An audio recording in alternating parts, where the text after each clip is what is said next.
Hey everyone, it's Gordon here, and I just want to let you know that it is possible to get a job in public health or global health as a recent graduate with little experience. It is also possible to get a job after moving from a different country or switching careers. Despite these possibilities, the reality is that you might have submitted countless number of job applications and may not have even received a single job interview, much less any job offers. But how can this happen? We feel your pain and we're here to help, because in this Q&A, we shared your main concerns with a talent consultant and career coach who provided some insider information on what employers are actually looking for in your job interviews, cover letters, and resumes to get you one step closer to landing a job. This is the Public Health Insight Podcast. Before we move on, it is important to note that the views expressed in this podcast are our own and do not represent any of the organizations we work for or are affiliated with. You're listening to the Public Health Insight Podcast, your go-to space for all things public health and global health, from the Sustainable Development Goals to the social determinants of health, as well as interesting dialogues about the diverse career opportunities that exist in these fields. Remember to subscribe to the podcast and leave us a rating on Apple Podcasts and Spotify so other people like you can benefit from our content. My name is Gordon. I'll be your host along with my sometimes best friend, LaShawn, and our special guest, Coach Neha. I'll give you a chance, Neha, to introduce yourself, talk a little bit more about what you've been up to and in talent consulting and career coaching.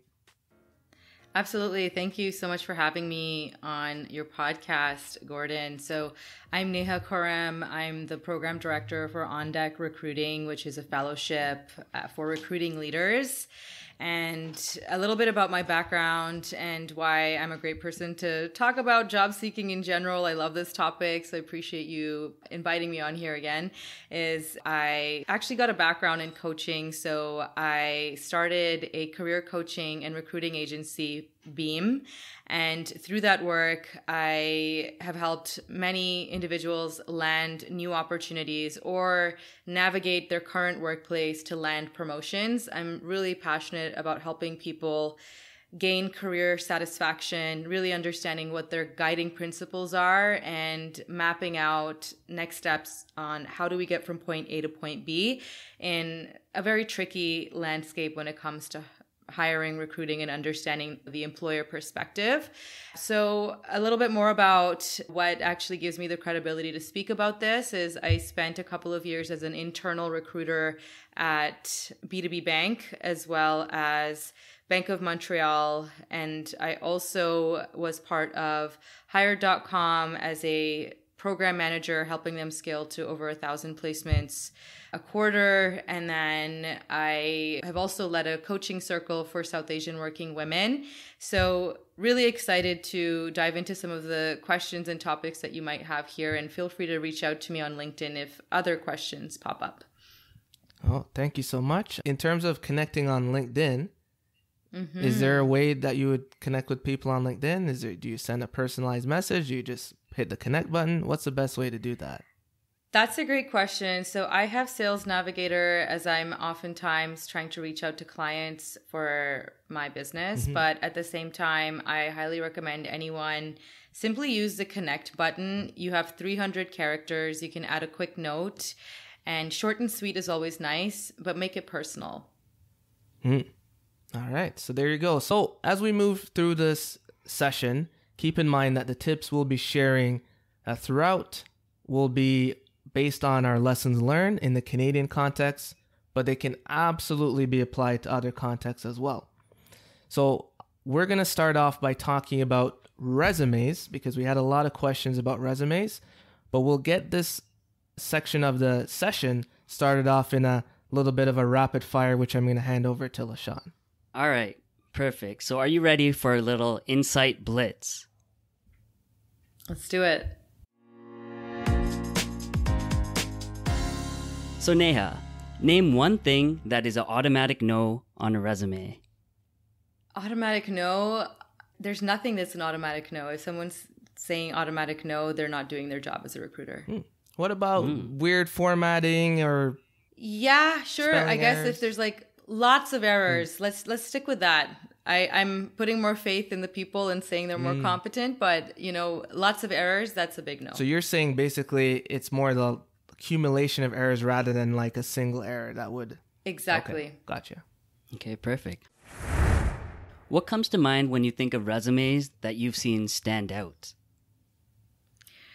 Consistent, easy to read. I know exactly what role they would be a good fit for based on the past 2 to 3 roles they've had in the past. Wonderful. Do we need to have a creative, graphically designed resume to stand out in this job market? Absolutely not. Is it necessary to tailor your resume and cover letter based on each job? Spend at least 10 to 15 minutes. If you're spending more than 20 minutes, you haven't picked a career direction, so you need to go back to that. Okay, perfect. Do different countries have different preferences for resume formats? Yes, but there are some global guidelines everyone should follow. Wonderful. Is a CV and a resume, is it interchangeable when it comes to job applications, or are they different? I think that's where different countries come into play. I think if we're talking about North America in general, we use the terms interchangeably. All right, wonderful. Gordon, I'll pass it off to you now. All right, let's dig a little bit deeper on some of those answers that we got from our audience. So the first one I would like to ask you is, who is typically the first person in an organization to review a resume?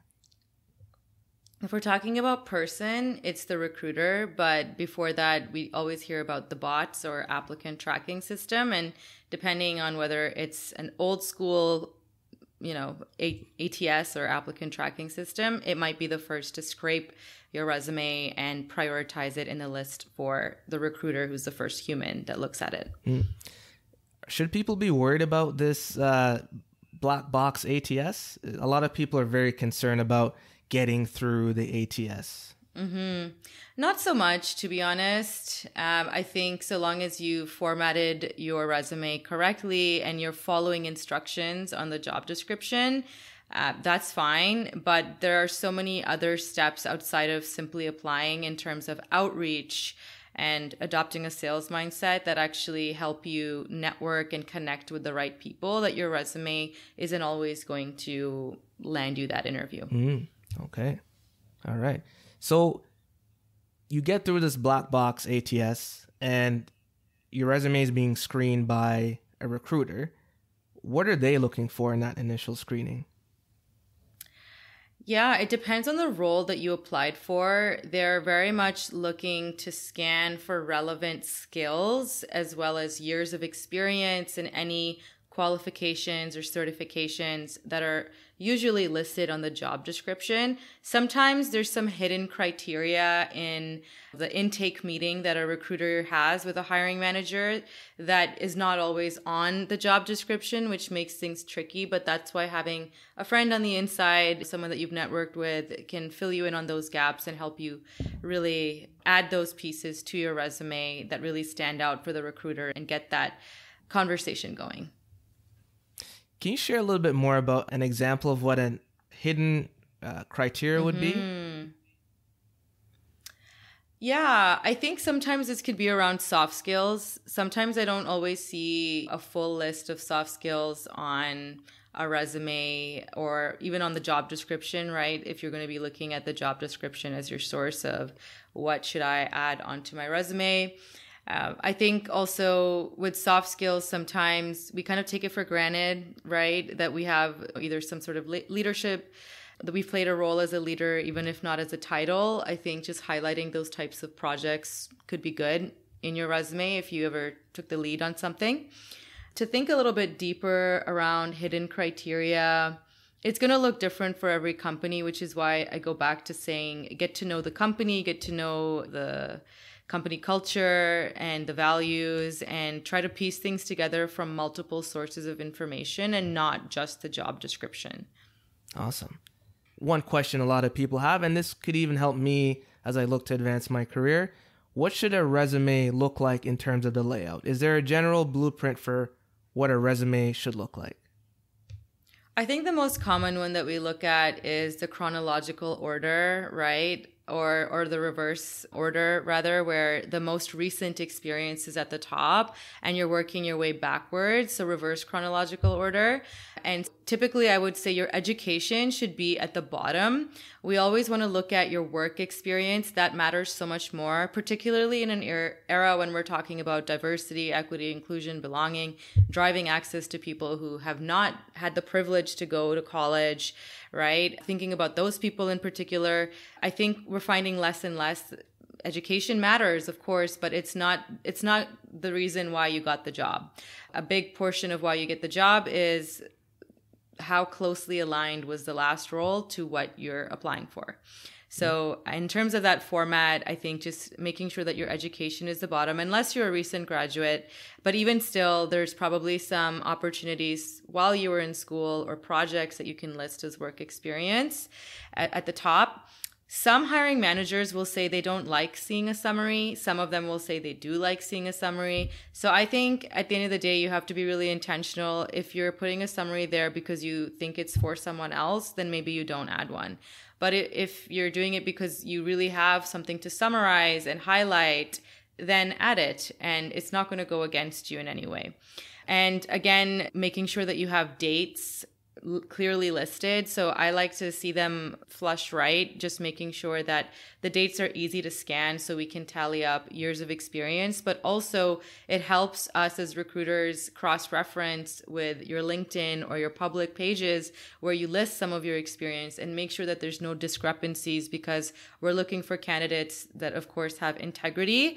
And if there's any gaps, we're also then mindful to ask about the gaps. And sometimes I've seen on resumes, if you, let's say you took a sabbatical, you can add that to the resume. I will say that sometimes you can opt to leave a gap off of your resume and just add some context to your cover letter, particularly if you're in finance or maybe even in healthcare, where, you know, they want more standard resumes and a cleaner view of your work experience, and that additional context like gaps or anything else might live on a cover letter. What is the ideal length of a resume? Yeah, I think if you can get to one page, that's awesome. But at the same time, I think sometimes you need 2 pages. Sometimes to be courteous to your reader and not have tiny print, you want to have at least 10 point, right? At least 10 point so that it's easy to read, but also that you're giving enough in terms of context about your job, the tools you've used, the different certifications, different projects, your volunteering, all of these things matter. And I'd rather see a 2-page resume that gives me a complete picture than a 1-page resume that I don't have enough information to be excited about the candidate. Mm-hmm. Does it matter what type of experience should come first on the resume, whether it's paid work experience versus volunteering experience? That's a good question. And I would revert back to, is it relevant? How relevant is the opportunity? I've definitely hired people based off of their volunteer experience and how heavily involved they were in that and the work they did there versus what their day-to-day job was. And they were looking to pivot more in that direction. So I think it's great to consider what aligns closely to the role that I'm applying for and listing it in that way. I will say that you can still call it out in terms of it being a volunteer opportunity, either in line, but it might also be a little bit confusing if the heading isn't very clear. Like if you have a volunteer position and then a work position following it and you're alternating, that's a bit confusing. So that for that reason, I would say maybe listing it at the bottom, but I think to that point, maybe just highlighting relevant experience at the top. Like if you had a section that said relevant experience and then another section around whether it's volunteer or work. Mm-hmm. And then also just thinking about taking some experience off your resume. Let's say that you did a volunteer gig, but it has nothing to do, it's not adding value. You don't have to list everything. Same with the work experience. You don't have to list everything. Try to keep it as relevant as possible. Mm-hmm. And I guess in line with that, even adding a potential awards or publication section, that would be on a case-by-case basis if you think there would be value added. Is that correct? Absolutely. And maybe what you can start with is just add everything at first. It's always easy to remove and take away than it is to be searching for new ideas. So I think just being honest to what your career story is and everything that you've done. And it's just a good exercise of doing like a brain dump, and then you can always comb through it and take things out, particularly as you're tailoring. And I also wouldn't overthink it, especially if you're within the 2-page general limit. Like if it's more than 3 pages, you definitely need to take things out. But also a little bit of diversity in what you've done can also make you an interesting candidate. So really use your judgment. Think about, is this adding value? Is this relevant? If it's not that relevant, but I want to talk about it in the interview, keep it on your resume. But if you don't plan to talk about it in your resume or in your interview, then don't add it to your resume. Okay. That's some interesting advice. And you said something about making sure that experiences and education have dates. And it made me think of this question around people worried about discrimination on their resume, whether it's gender, age, ethnicity. Is there sort of a best practice for people concerned about that? Really great question. So typically when you're older, if you have a risk of ageism, let's say you're like 50 plus or you have like 20 years of experience, I would say in that case, you can always list your early career experience as a section that says early career prior to 2010, let's say, right? So I would also say focus on your past 5 years of experience as sort of what's going to define your career direction. If you did something more than 5 years ago, it's going to be difficult for employers to see you play that part again. But that is an area where maybe you add something to an early career section and you say prior to 2010, I was doing XYZ. And maybe you don't list the specific companies and titles. Maybe you give a more general summary of what you were up to before 2010. And then similarly with your education section, instead of listing your graduation year, you can simply list graduated. And this is particularly for individuals worried about ageism if you're older. But then you mentioned something, Gordon, around, I guess, adding specifics for gender and that kind of stuff. So I think it's a bit difficult to say that you should, like, I wouldn't say don't add your name, but what you might want to do is maybe add your pronouns. If there's other relevant information that you think is going to help signal to the company how you want to be addressed and how they can find you on LinkedIn or any other public profiles, I would say add your LinkedIn URL. And another thing is, if a company is going to discriminate against you, you probably don't want to work for that company. So it's a good filter, right? If you do add a couple of things, but I know that not everybody has the privilege of attaining the right amount of interview requests to be that picky. So to safeguard yourself, maybe just with the ageism thing in particular, you can tweak that to prior to 2010 and graduated for the education. Okay, wonderful. Should we always be including a cover letter in all of our job applications? Only if it asks. Always follow instructions. Okay. Does someone actually read the cover letters? If they asked for it, absolutely. If they didn't ask for it, probably not. Okay. What's a memorable automatic turnoff you've seen on a cover letter?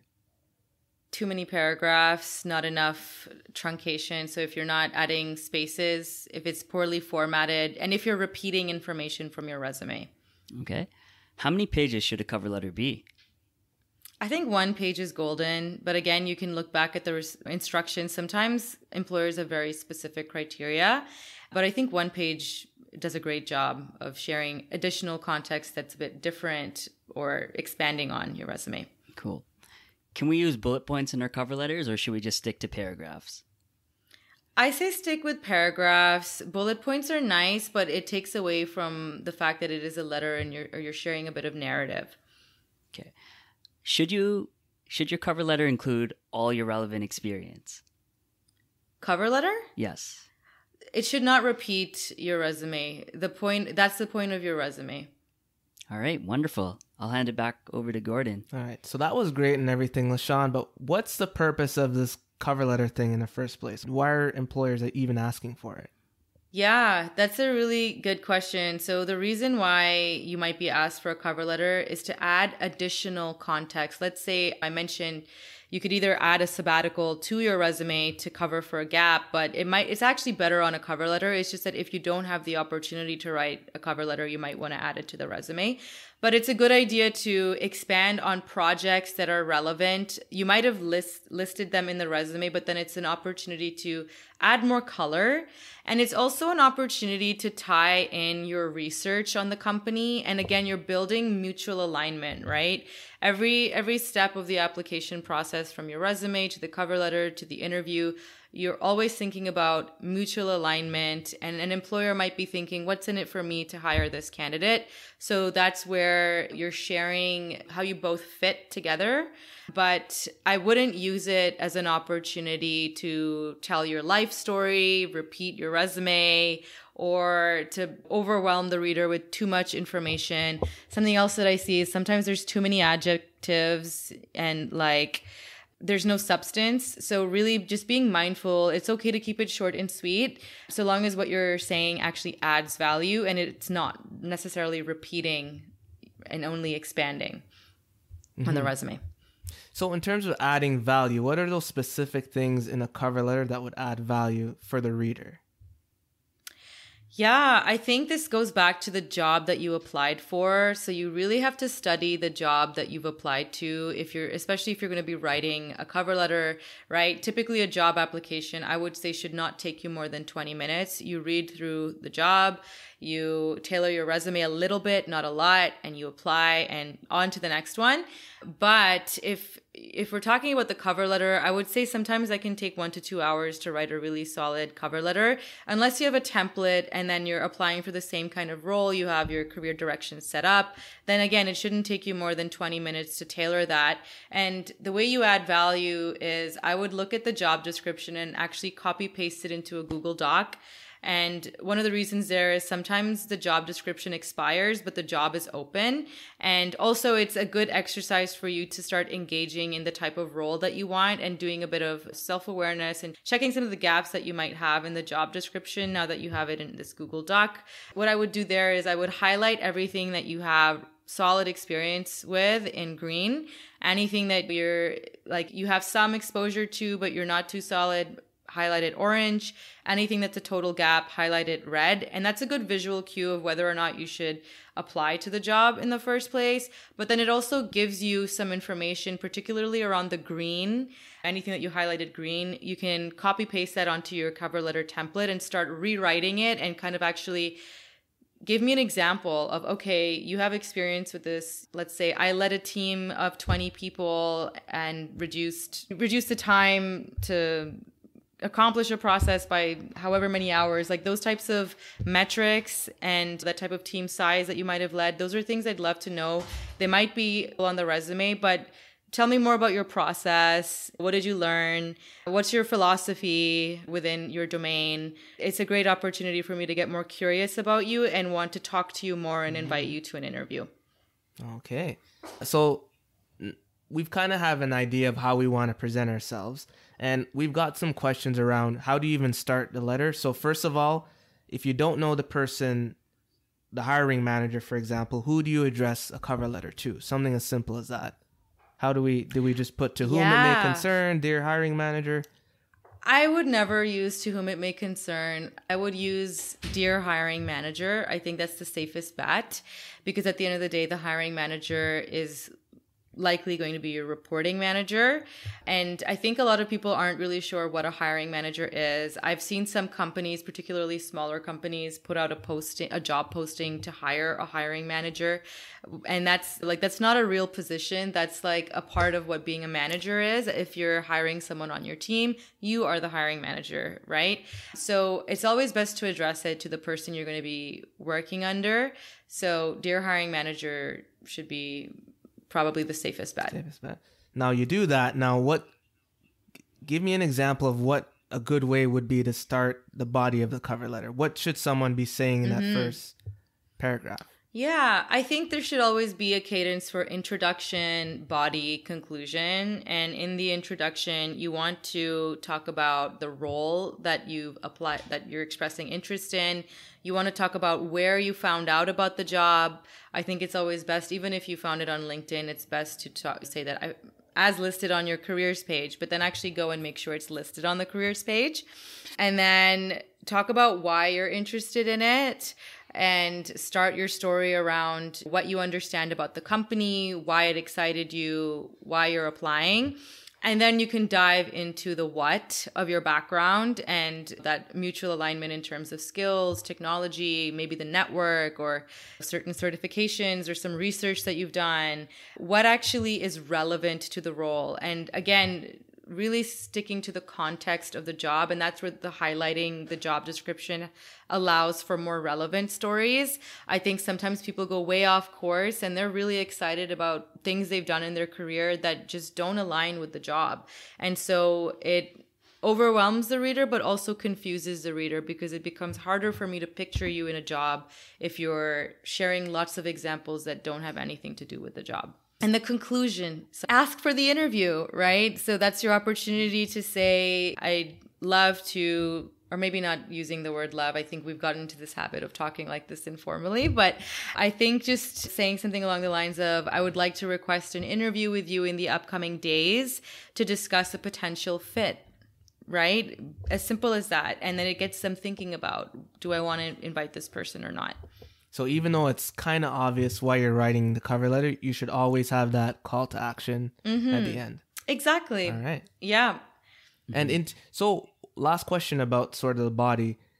Is there a limit to the number of examples that someone should give? So do you focus in on maybe 2 or 3 central things? Or do you, if I'm just thinking of the people that might have several relevant experiences and might want to talk about everything, how do they craft a narrative around without being all over the place?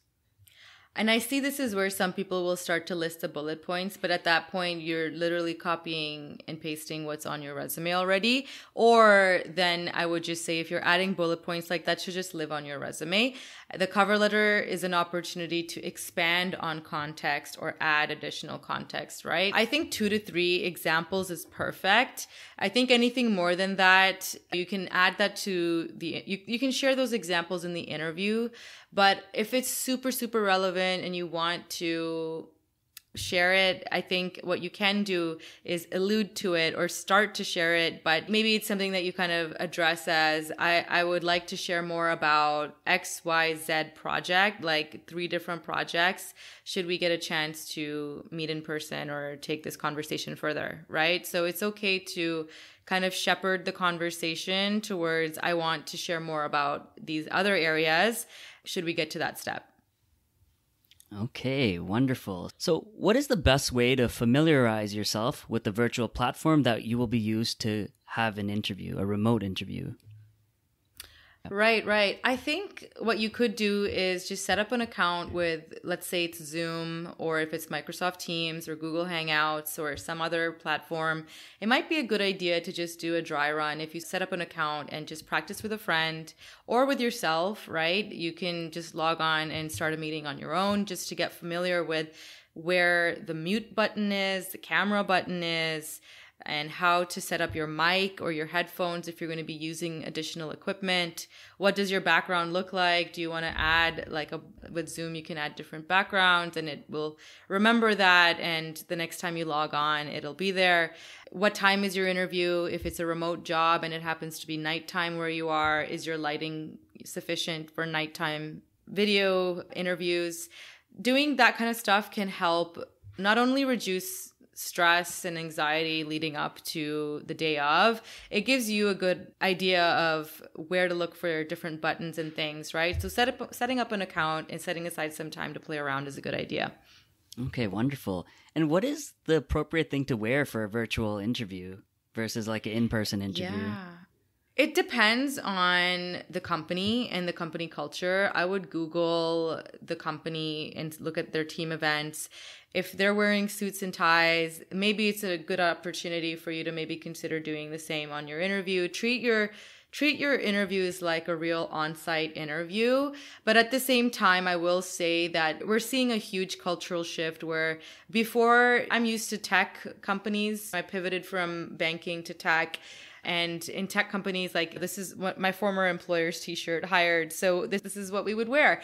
But at the same time, it's not appropriate for some other opportunities. Like if it's a bank, especially, and you know that there's going to be hybrid work where you show up on site, you want to look as you would if you were going into the office. So I think a good happy medium for men, for example, would be wearing a dress shirt, right? And making sure that like you're buttoned up and wearing like an undershirt so you're not too stuffy. But and for women, just having a blouse that is not a t-shirt. Unless you're in tech, then that's totally fine.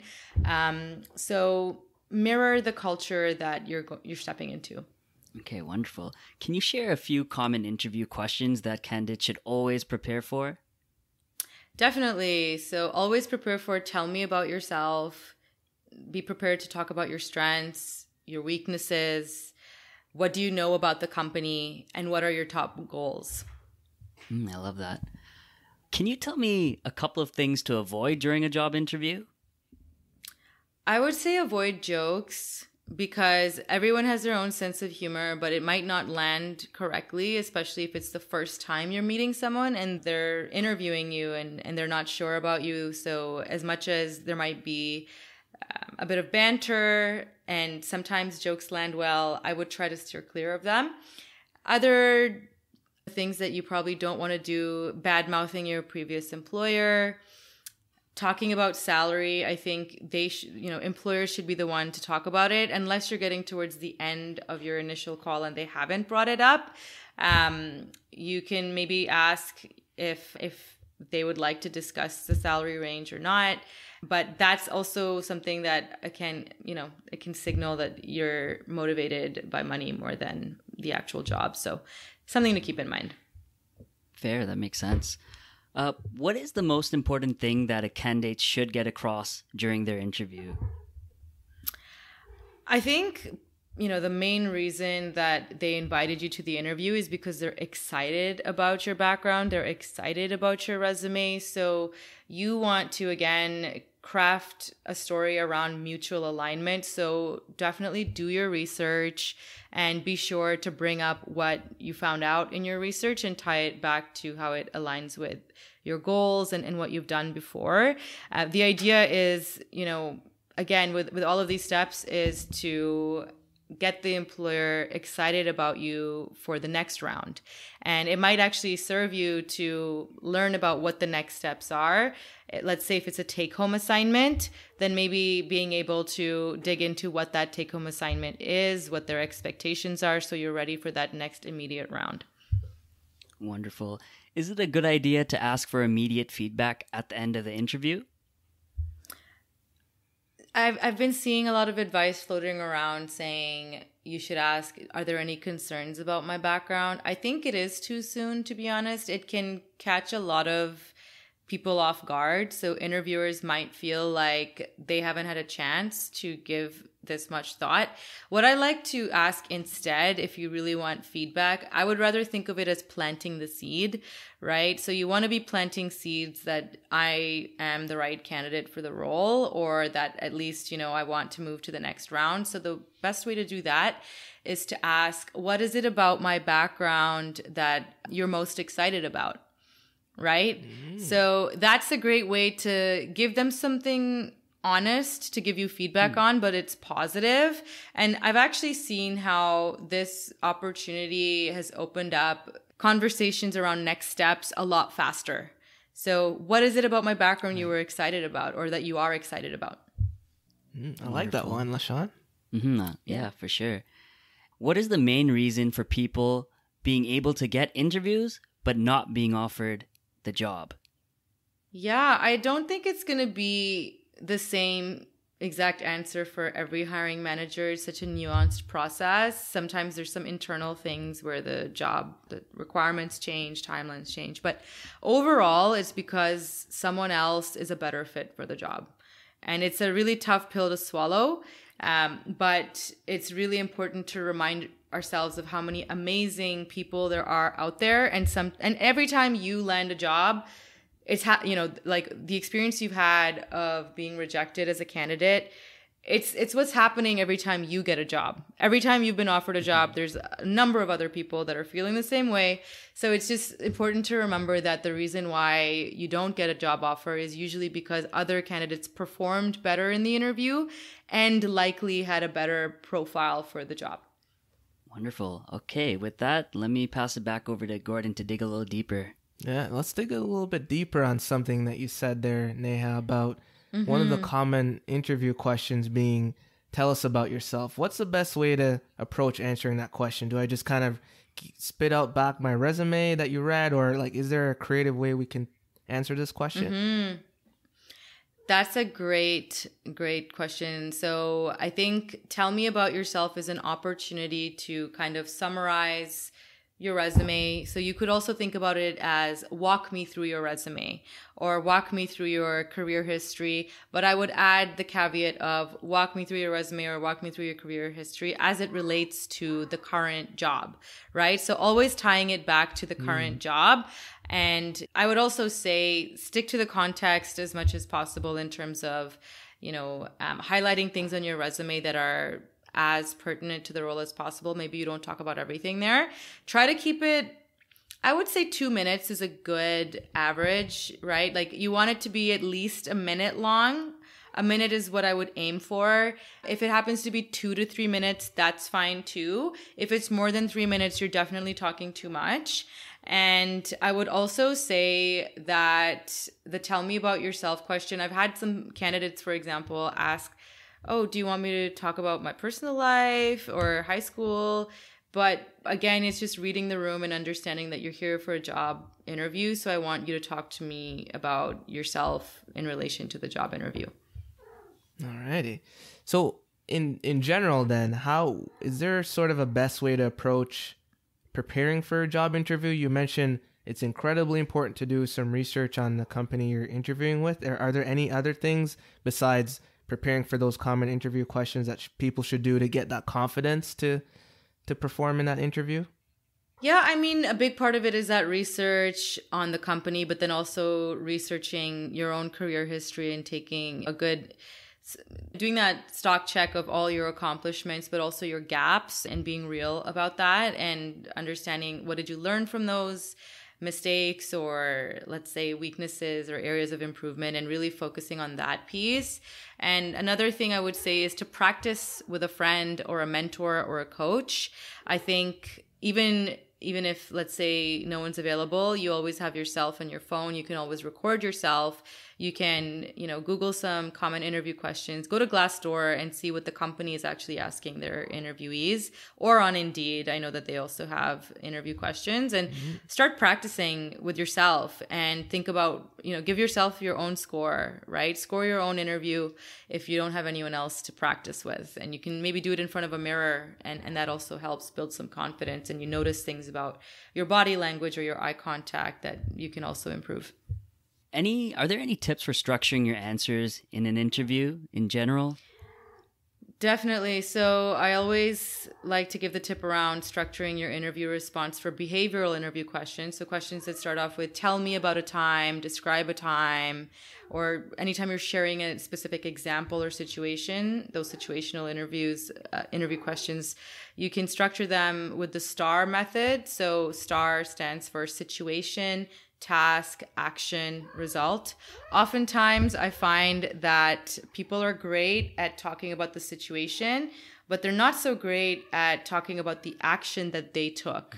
Whether it's a we thing, right?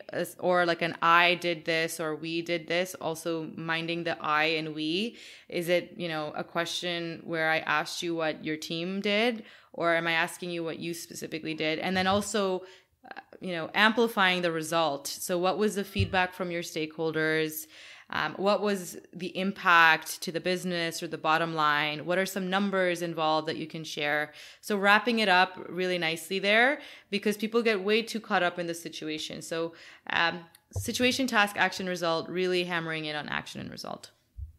And along those same lines, we get a difficult situational question that we're struggling to answer or don't know the answer to. Is there a way to approach situations where we feel like we don't have a response in that moment?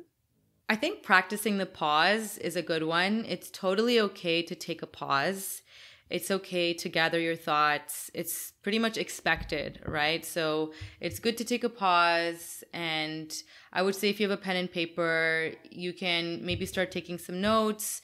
I would also be mindful, to maybe get clarity around the question. So clarifying questions are so helpful. Maybe you can say, can you rephrase that question for me?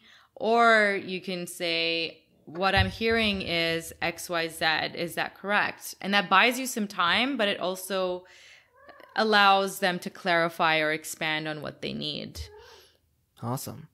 And assuming that you've made it all the way through to the interview, you've answered the questions, you've done your best, are there specific questions we should be asking the interviewer to understand things like the organization's work culture? I know there's a bit of a taboo around asking specific questions. So how can we kind of get an answer to this indirectly? Yeah, so I think some hiring managers, they really feel that if a candidate shows no curiosity, that's a red flag. And then I've also worked with one hiring manager who said that she doesn't like questions at the end because she does such a thorough job of explaining everything. But I personally think that I'm more in the camp of if you're not asking questions, then you're lacking curiosity, and that's a bit of a red flag. So what I would say is don't ask more than absolute max is 5 questions, but really just 2 to 3 questions is all you need to show some curiosity.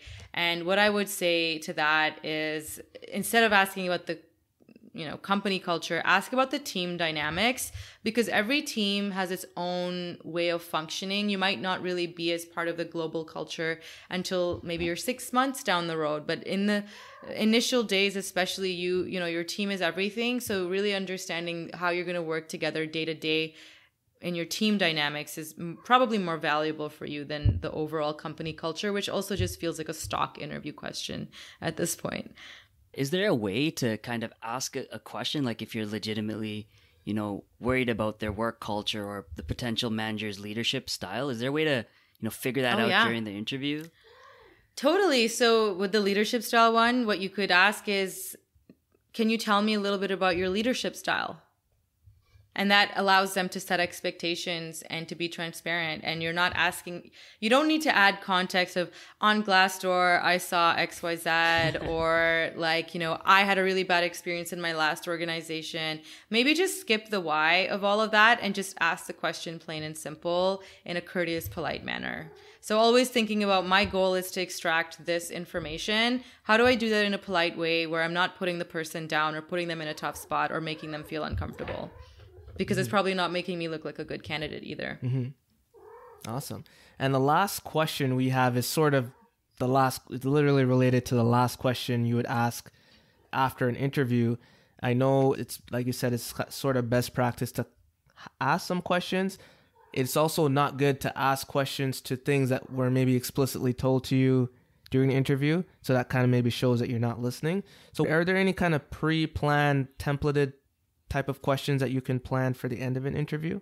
Yeah, I think earlier on we talked about, for example, you said, or you asked, is it a good idea to ask about feedback immediately? I said that it's probably not a good idea, but what you could do is ask, what are you most excited about in terms of my background? And like maybe what another one that I like to ask is, can you tell me how far along you are in your process and how I might stack up with some of the other candidates? So that question, I think, is leaning towards, the type of feedback that you can ask for. Where are you in your process? It helps you talk about the logistical things like timeline, and also it helps you gauge how excited they are about you. And then another one, like I mentioned, is asking about the team dynamics. Can you tell me a little bit more about who I'll be working with and what the team dynamics are? But also, don't just use the templated questions. I think it's good to actually think about what matters to you, what's going to make you happy in a job. If it's the leadership style, then ask about that. So really just getting to know what matters to you and using it as a genuine opportunity to get curious about what's going to make you say yes to an offer or what's going to make you be happy in the long term at a job. All right. So thank you so much for that. I particularly like that one question. I'm going to use that in my next interview about why are you basically excited to work with someone like me? I'd really like that. It plants like a seed. Yeah, I am excited to work with you. And then people start talking about you in the office and stuff. So yeah, I like that. That's my takeaway. Thank you so much, Neha. Thank you. Thank you all for the questions. And thank you, Gordon and LaShawn, for inviting me. Have a great day. All right. Stay tuned until next time, everyone. Peace. Thank you for listening to the Public Health Insight Podcast, your go-to space for informative conversations, inspiring community action. If you enjoy our podcast, be sure to subscribe and leave us a rating on Apple Podcasts or Spotify. See you in the next one.